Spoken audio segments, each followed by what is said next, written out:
السلام عليكم ورحمة الله وبركاته. بسم الله العظيم القدرة والشان، شديد البطش والبرهان، حافظ الدين والقرآن. بسم الله ما شاء الله كان وما لم يشأ لم يكن، ولا حول ولا قوة إلا بالله العلي العظيم. الحمد لله رب العالمين، والعاقبة للمتقين، والصلاة والسلام على أشرف المرسلين وعلى آله وصحبه أجمعين، أما بعد. فقد قال الله تعالى في القرآن العظيم والفرقان المجيد: أعوذ بالله من الشيطان الرجيم، بسم الله الرحمن الرحيم. يا أيها الذين آمنوا كتب عليكم القصاص في القتلى، الحر بالحر والعبد بالعبد والأنثى بالأنثى. صدق الله العلي العظيم. وقال نبينا وحبيبنا وسيدنا وقرة أعيننا وثمرة فؤادنا محمد رسول الله صلى الله عليه وسلم: إن أعتى الناس على الله القاتل غير قاتل. صدق النبي صلى الله عليه وسلم. எல்லா புகழும் புகழ்ச்சியும் ஏக இறைவனாகிய அல்லாஹ் ஒருவனுக்கே உரித்தாகும். அவனின் சாந்தியும் சமாதானமும் ஈருலக வேந்தர் முஹம்மது ரசூலுல்லாஹ் ஸல்லல்லாஹு அலைஹி வஸல்லம் அவர்களின் மீதும், அவர்களின் அடிச்சுவடை அப்படியே அடிபரலாமல் பின்பற்றிய உத்தம சத்திய சஹாபாக்கள், தாபிஈன்கள், தபஉத் தாபிஈன்கள், நாதாக்கள், சுஹதாக்கள், அவுலியாக்கள், நம் பெற்றோர்கள், உஸ்தாதுமார்கள், மனைவி மக்கள், இங்கே அமர்ந்திருப்பவர்கள், இன்னும் வர இருப்பவர்கள், ஊர்வாசிகள், அயல்வாசிகள் அனைவர்கள் மீதும் குறைவின்றி நிறைவாக நின்று நிலவட்டுமாக. புனிதமான இந்த நாளில், அவனுக்கு பிடித்தமான இந்த இடத்தில் வல்லோன் அல்லாஹ் நம்மை ஒன்று கூட்டியதைப் போல நாளை ஜன்னத்துல் ஃபிர்தௌஸ் என்னும் உயர்தரமான சுவனத்தில் கண்மணி முஹம்மது ரசூலுல்லாஹ் ஸல்லல்லாஹு அலைஹி வஸல்லம் அவர்களோடு நம்மையும் நம்மை சார்ந்த அத்துணை பேர்களையும் ஒன்று கூட்டி அருள் புரிவானாக. நோய்கள் அனைத்தையும் ஷிஃபாவாக்கி தந்தல் புரிவானாக. அருமையான சகோதரர்களே, புனிதமான இந்த ஜும்ஆவுடைய நாளில் அல்லாஹ் நம்முடைய பாவங்கள் அனைத்தையும் மன்னித்து அவர் பொருந்திய நன்மக்களாக அல்லாஹ் வாழச் செய்வானாக. அருமையானவர்களே, இஸ்லாம் மனித வாழ்வின் எல்லா தேவைக்குமான, எல்லா பிரச்சனைகளுக்குமான தீர்வை மிக அழகாக நமக்கு வகுத்து நாம் வாழ நமக்கு வழி செய்திருக்கிறது. இஸ்லாமிய சட்டங்களில் நான்காக பிரித்து இபாதத், முஆமலாத், முனாக்கஹாத், ஜினாயாத் என்று இமாம் பெருமக்கள் நமக்கு அதை விளக்கித் தருவார்கள். இபாதத் என்று சொன்னால் வணக்க வழிபாடு சம்பந்தமான அத்துணை செய்திகளும் அடங்கிய பகுதி. ஒரு மனிதன் எப்படி தொழ வேண்டும், எப்படி வுது செய்ய வேண்டும், அந்த வுதுவில் ஏற்படுகிற கோளாறுகள், குறைபாடுகளை எப்படி நிவர்த்தி செய்ய வேண்டும் என்று துவங்கி தயம்மம் வரை அத்துணை இபாதத்து சம்பந்தமான செய்திகள் அதில் கூறப்படும். இரண்டாவதாக முஆமலாத், கொடுக்கல் வாங்கல் சம்பந்தமான அது சார்ந்த அத்துணை சட்டங்களும் தொகுக்கப்பட்ட ஒரு பகுதி. மூன்றாவதாக முனாக்கஹாத், திருமணம் சம்பந்தமாக யாரை திருமணம் செய்ய வேண்டும், யாரையெல்லாம் திருமணம் செய்வதற்கு அனுமதி இல்லை, தலாக் சம்பந்தமாக, இத்தா சம்பந்தமாக, ஹுல்க் சம்பந்தமாக துவங்கிய அத்தனை சட்டங்களையும் தொகுத்து வழங்கப்பட்டிருக்கக்கூடிய பகுதிக்கு முனாக்கஹாத் என்று மார்க்கத்தில் சொல்லுவார். நான்காவதாக ஜினாயாத், குற்றவியல். ஒருவன் செய்கிற குற்றத்திற்கான தண்டனை என்ன, அந்த குற்றத்தினுடைய வலு என்ன சார்ந்த அத்துணை செய்திகளையும் தொகுக்கப்பட்ட பகுதிக்கு அரபியில் ஜினாயாத் என்று சொல்வார்கள். இப்படி மார்க்கம் 4 விஷயங்களை நமக்கு சட்டமாக தொகுத்து தந்திருக்கிறது. இந்த 4 பகுதிகளை ஒரு முஸ்லிம் அன்றாட வாழ்க்கையில் அவன் எப்படி வாழ வேண்டும் என்கிற அத்துணை வழிகாட்டலையும் இந்த 4க்குள்ளால் இமாம்கள் நமக்கு குர்ஆன் ஹதீஸ் அடிப்படையில் மிக தெளிவாகவே தொகுத்து தந்திருக்கிறார்கள். இந்த சட்டங்கள் இஸ்லாமிய நீதிபதியாக, காஜியாக வருகிற ஆலிம் பெருமக்கள், பொதுவான ஆலிம் பெருமக்கள் அத்துணை பேர்களும் கற்றறிந்தவர்களாக இருப்பார்கள். கற்றறிந்தவர்கள் மட்டும்தான் இந்த சட்டத்தை பேசவும் முடியும். கற்றவர்களுக்கு மட்டும்தான் அரபிக் கல்லூரிகளில் ஆலிம் என்கிற சனதையும் வழங்குவார். இந்த ஜுமாவில் இது சம்பந்தமான சில செய்திகளை நம்முடைய சிந்தனைக்கு விருந்தாக்க வேண்டிய ஒரு கட்டாய நிலைக்கு நாம் ஆளாக்கப்பட்டிருக்கிறோம். முதலில் இந்த ஜினாயாத் என்று சொல்லப்படுகிற குற்றவியல் சார்ந்த இந்த விஷயங்களில் பகுதியில் கிசாஸ் என்று பழிக்கு பழி வாங்குதல் என்கிற ஒரு செய்தியை இமாம் பெருமக்கள் தொகுத்து வைத்திருக்கிறார். பழிக்கு பழி வாங்குதல் சம்பந்தமாக குர்ஆன் என்ன சொல்லுகிறது, பெருமானார் அவர்களுடைய கூற்று என்ன, அது சார்ந்து மார்க்கத்தினுடைய சட்டம் என்னவென்பதை இன்ஷா அல்லாஹ் நாம் இங்கே கொஞ்சம் கவனிக்க வேண்டும். குர்ஆனில் அல்லாஹ் கிசாஸை பற்றி, பழிக்கு பழி வாங்குவதை பற்றி சொல்லும் போது யா அய்யுஹல்லதீன ஆமனு குத்திப அலைக்குமுல் கிஸாஸ ஃபில் கத்ல், அல்லாஹ் தஆலா உங்கள் மீது கொலை விஷயத்தில் பழிக்கு பழி வாங்குவதை அல்லாஹ் கடமையாக்கி இருக்கிறார். அது எப்படி பழிக்கு பழி வாங்குதல்? அல் ஹுர்ரு பில் ஹுர்ரி, ஒரு சுதந்திரமானவன் கொல்லப்பட்டால் சுதந்திரமானவனை கொலை செய்த அந்த சுதந்திரமானவனையே கொலை செய்ய வேண்டும். வல் அபது பில் அபதி, ஒரு அடிமை கொலை செய்யப்பட்டால் அந்த அடிமையை கொலை செய்த அடிமையை கொலை செய்யப்பட வேண்டும். வல் உன்சா பில் உன்சா, ஒரு பெண் கொலை செய்யப்பட்டால் அந்த பெண்ணை கொலை செய்த அந்த பெண்ணையே கொலை செய்யப்பட வேண்டும். இந்த இறைவசனம் சொல்லுகிற தகவல் என்ன தெரியுமா? நியாயம் வலுத்து நிற்க வேண்டும், நியாயம் எப்போதும் ஜெயிக்க வேண்டும். ஒரு கொலை செய்தவன் அவன் ஆணை கொலை செய்திருந்தால் அந்த ஆணும், ஒரு பெண்ணை கொலை செய்த பெண்ணும், ஒரு அடிமையை கொலை செய்த அடிமையை, ஒரு முஸ்லிம் அல்லாதவன் கொலை செய்தவன், அந்த முஸ்லிம் அல்லாதவன் முஸ்லிம் கொலை செய்திருந்தால் அவனையும், இப்படி மார்க்கத்தில் பழி வாங்குவதற்கு இஸ்லாம் நமக்கு சட்டத்தை தொகுத்து தந்திருக்கிறது.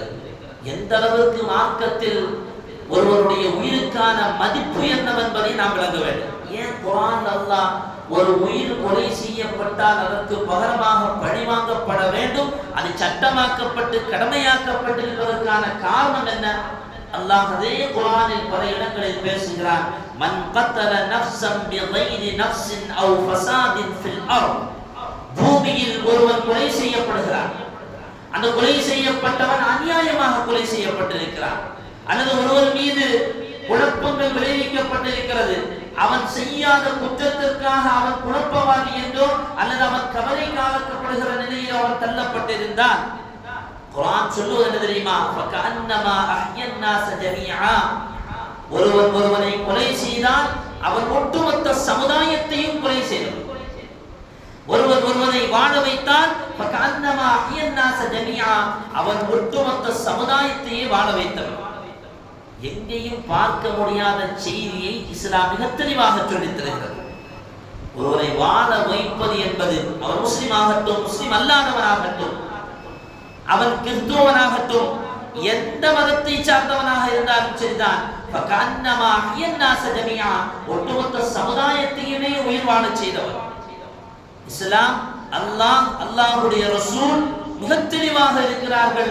ஒருவனுடைய உயிர் சமுதாயத்தில் மதிக்கப்பட வேண்டிய ஒன்று. எனவே தான் பெருமானார் அவர்கள் காபாவை சுற்றி வருகிற போது ஒரு வார்த்தையை சொன்னார்கள், காபாவை உன்னை விடவும் ஒரு முஸ்லிமின் அல்லது ஒரு உயிரினம் ஒரு மனிதனுடைய உயிர் மிக மேலானது, மதிக்கப்பட வேண்டியது, கண்ணியமானது என்றார்கள் முஹம்மது ரசூலுல்லாஹ் ஸல்லல்லாஹு அலைஹி வஸல்லம் அவர்கள். யமன் தேசத்துல சன்ஆ என்கிற பகுதியில் ஒரு சிறுவன் கொல்லப்படுகிறான். ஒரு பெண் அவள் தகாத உறவை வைத்ததினால் தன்னுடைய கணவன் வெளியூருக்கு போனதுக்கு பிறகு யாரோடு தகாத உறவு வைத்திருந்தாலோ அவரோடு சேர்வதற்கு இந்த குழந்தை பிரச்சனையாக இருப்பதான். நீங்க பத்திரிகையில பார்க்கணுமா இல்லையா? 6-7 மாசத்துக்கு முன்னால கூட வெளியில ஒருத்தரோட தொடர்பு இருந்தப்போ அந்த புள்ள அதுக்கு சங்கடமா இருக்குன்னு சொல்லிட்டு அந்த புள்ளைய கொலை செய்து இந்த ஸ்பீக்கர் பாக்ஸுக்குள்ள வச்சதாக பத்திரிகையில படித்திருக்கோம். கொடூரங்கள் இன்னைக்கு மட்டும் இல்லை, அன்னைக்கு இதே மாதிரி நடந்திருக்கு. சன்ஆங்கிற பகுதியில வாழ்ந்த அந்த பெண்ணு தன்னுடைய குழந்தையை கொலை செய்கிறான். எதுக்கு? அடுத்தவரோடு உறவு வைத்திருப்பது இந்த குழந்தை இடைஞ்சலாக இருப்பதனால். வெளியூருக்கு கணவன் போய்விட்டான். இந்த குழந்தைய அவ ஆள் வச்சு தன்னுடைய கள்ளக்காதலனோடு இருக்கக்கூடிய நண்பர்களோடு சேர்ந்து அந்த பிள்ளையை கொண்டு அந்த குழந்தைய பீஸ் பீஸாக வெட்டி ஒரு பால் கிணற்றில் கொண்டு போய் போட வைக்கிறார். இந்த குழந்தைய மக்கள் எல்லாம் தேடுறாங்க. பொதுவாக அந்த கொலை செய்யறவங்க நடிப்பாங்க, அப்படித்தானே? அப்ப இவனும் என்ன செய்யறா? குழந்தையை காணாம போன குழந்தையை தேடுற மாதிரி இவனும் தேட ஆரம்பிக்கிறான். அப்ப அந்த பால் கிணத்திலிருந்து என்றைக்கும் அல்லாமல் நீல நிறம் கொண்ட ஈக்கள் அப்படி பறந்து வருவதை பார்த்த மக்கள் சந்தேகத்தின் அடிப்படையில் அந்த கிணற்றில் பார்க்கிறார்கள். ஏதோ ஒரு உருவம் கிடப்பதை போல இருக்கிறது. அதுவும் துண்டு துண்டாக்கப்பட்டு கீழே இறங்கி அதற்கான எல்லா வேலைகளையும் செய்து அந்த குழந்தையை மேலெடுத்து வரும்போது அந்த எந்த குழந்தையை அந்த ஊர் மக்கள் தேடி வந்தார்களோ அந்த குழந்தை அந்த கிணற்றில் கொல்லப்பட்டிருக்கிறது. கடைசியில விசாரிச்சு எல்லாம் பார்த்த போறோம், கொலை செய்தவர்கள் இந்த பெண், அந்த பெண்ணோடு உடந்தையாக இருந்தவர்கள் ஒரு 7 பேர். இந்த பெண்ணோடு சேர்த்து 7 பேர். சையதுனா உமர் ரலியல்லாஹு அன்ஹு அவர்களுக்கு இந்த தகவல் சொல்லப்படுகிறது. லவிஷ்தரக ஃபீஹி அம்ருன், லவிஷ்தரக ஃபீஹி, இந்த சன்ஆ நகரத்தை சார்ந்த இந்த செய்தியில் இந்த 7 பேர்கள் தான் இந்த கொலையை செய்திருப்பார்களேயானால் லகத்தல்துஹும், அவர்களை உறுதியாக நான் கொலை செய்திருப்பேன் என்றார்கள் சையதுனா உமர் ரலியல்லாஹு அன்ஹு அவர்கள். வரலாற்றில் அந்த தொடரை பார்க்க முடியும். 7 பேர்களும் கொலை செய்யப்பட்டார்கள். எனவே தான் குர்ஆன் சொன்னது குதிப அலைக்குமுல் கிஸாஸ், யார் கொலை செய்கிறார்களோ அவர்கள் கொலை செய்யப்பட வேண்டியவர்கள்.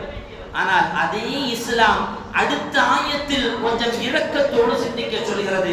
ஃபமன் உஃபிய லஹு மின் அஹீஹி ஷைஉன், ஒருத்த கொலை செய்யப்பட்டான்.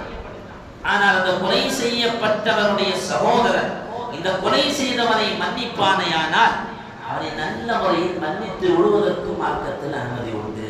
ஜீவ காருண்யத்தை இஸ்லாம் உயர்ந்த இடத்தில் கொண்டு போய் பேசுகிறது. ஜீவ காருண்யத்தை பேசுகிறது. ஃபத்திபாஉன் பில் மஅரூஃப், அவர்களை நல்ல முறையில் நீங்கள் விட்டுவிடலாம்.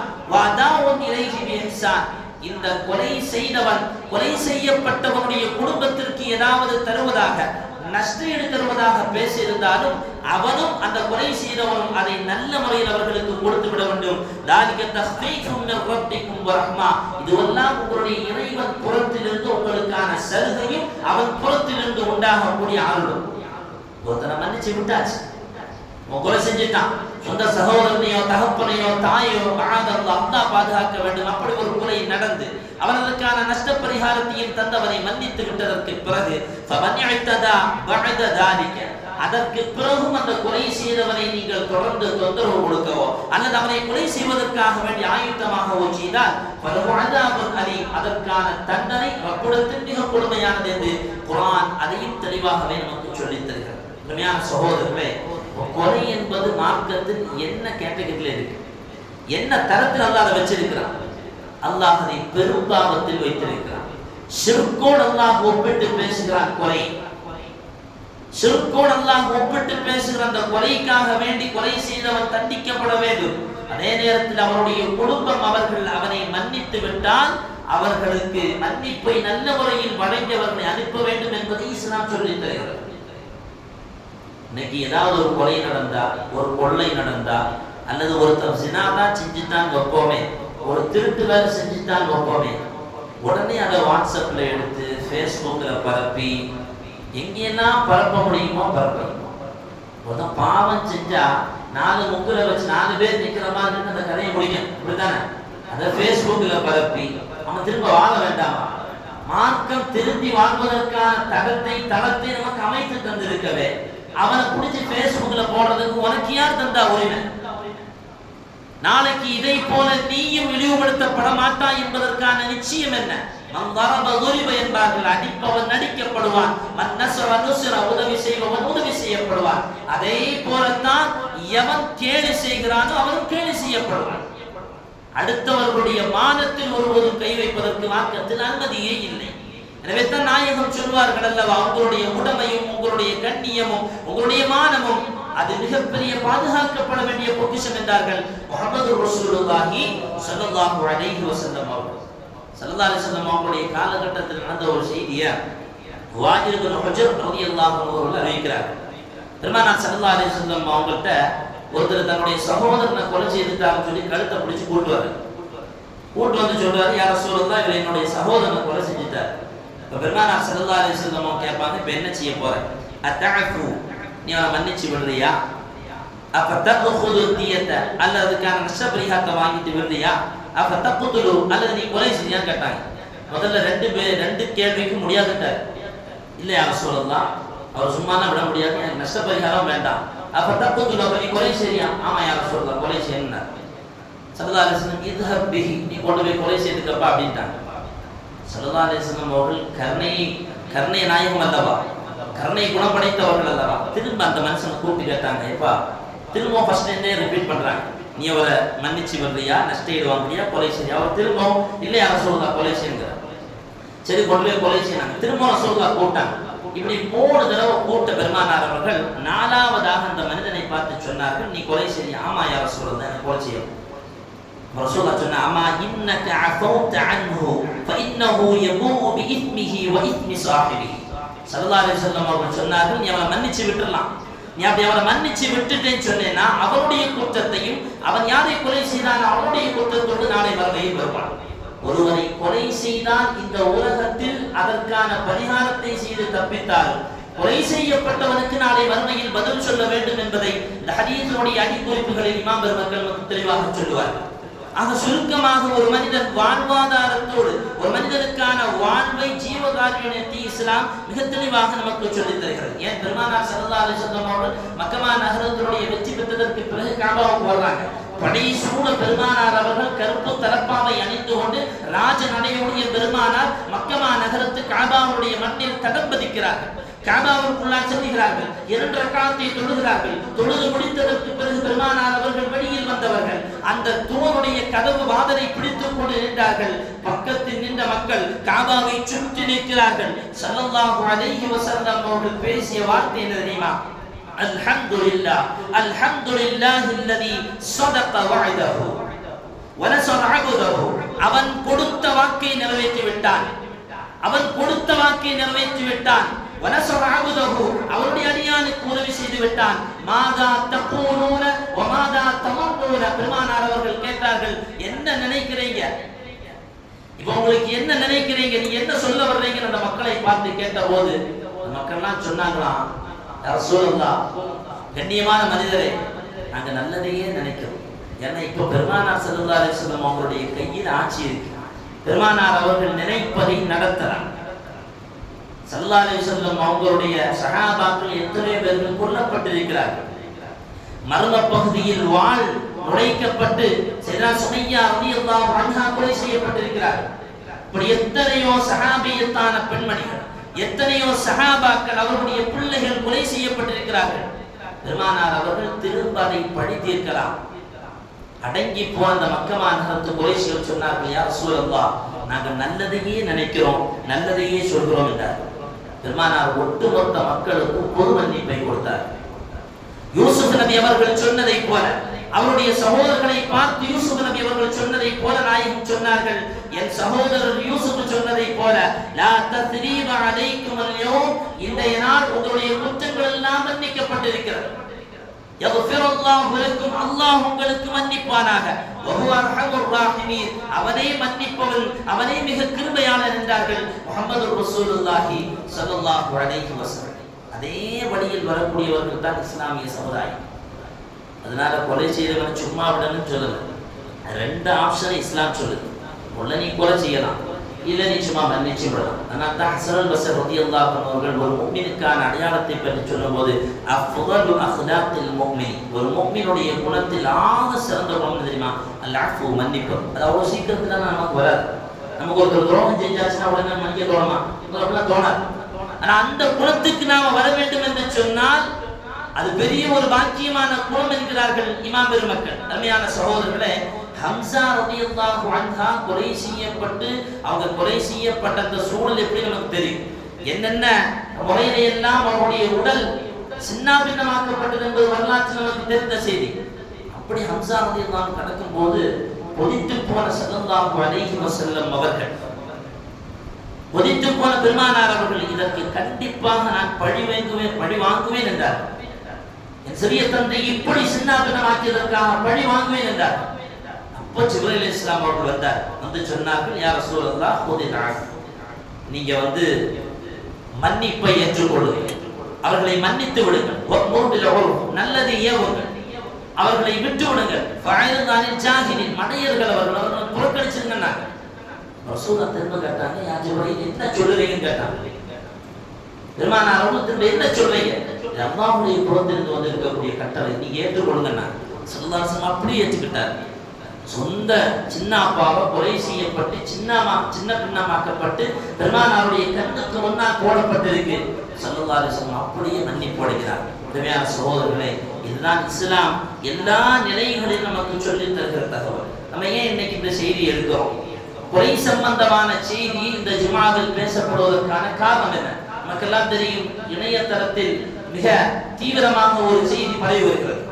நிமிஷா பிரியா என்று சொல்லப்படுகிற கேரளாவை சார்ந்த யமன் தேசத்தில் வசித்து வரக்கூடிய ஒரு பெண். சுமார் 2008 வருடத்தில் அங்கு பணிக்கு போன அந்த பெண் அதற்கு பிறகு ஊருக்கு திரும்பி வந்து திருமணம் முடித்து கணவரோடு அந்த ஊருக்கு திரும்ப சென்ற அந்த பெண்மணி திரும்பவும் ஊருக்கு கணவரோடு வருகிறார் கேரளாவிற்கு. வந்ததற்கு பிறகு திரும்ப தனியாக இவனுக்கு போறான்.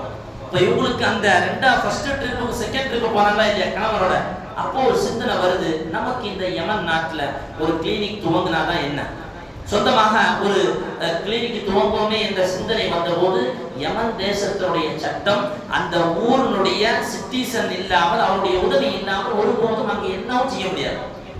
உடனே அந்த மருத்துவமனைக்கு இந்த நிமிஷா பிரியான்னு சொல்லப்படுகிற இந்த பெண்மணி ஏற்கனவே வேலை செய்யக்கூடிய இந்த மருத்துவமனைக்கு தலால் அப்துல் மஹதிங்கிற ஒரு சிறுவர், ஒரு வாலிபர் வரக்கூடிய பழக்கம் இருக்கு. இப்போ இவங்க கூட ரொம்ப நெருக்கமானால அவங்க கூட பேசி எடுத்து ஒரு கிளினிக்கு துவங்குறோம், எனக்கு உதவி செய்யும் சொல்லி கடைசியில் எல்லாம் சொல்லி எடுத்து அந்த நாட்டில் ஒரு கிளினிக் துவங்குறாங்க. அதுக்கப்புறம் கணவரோட வந்து அந்த நிமிஷா பிரியா ஊர்ல தங்கிட்டு திரும்ப போகும்போது தனியாக போகிறாங்க.